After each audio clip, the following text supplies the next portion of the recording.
আপনারা কি জানেন মহাদেব ও দেবী পার্বতীর গণেশ ও কার্তিক ছাড়াও আরও একটি পুত্র ছিল, তার নাম হচ্ছে অন্ধক। এই অন্ধকের একটি জন্ম রহস্য রয়েছে।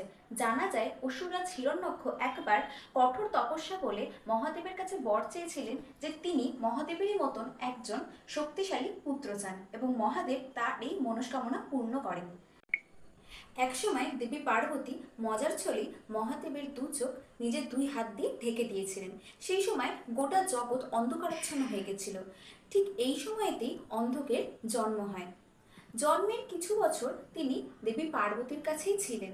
যেহেতু তিনি অন্ধ হিসেবে জন্মেছিলেন এবং মহাদেব যেহেতু হিরণ্যকের কাছে প্রতিজ্ঞাবদ্ধ ছিলেন, তাই হিরণ্যকের কাছে কিছুদিন পরে অন্ধককে ফিরিয়ে দেওয়া হয়। কিন্তু কালেক্রমে এই অন্ধক বিরাট বড় একজন অসুর রাক্ষস হয়ে ওঠে এবং সেখানে অসুরদের রাজা হয়।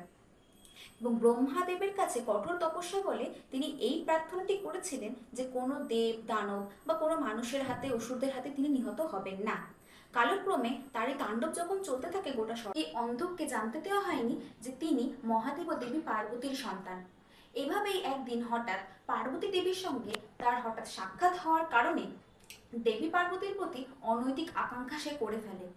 এই আকাঙ্ক্ষা করার পর মহাদেব ক্রুদ্ধ হয়ে তার সঙ্গে যুদ্ধে অবতীর্ণ হন।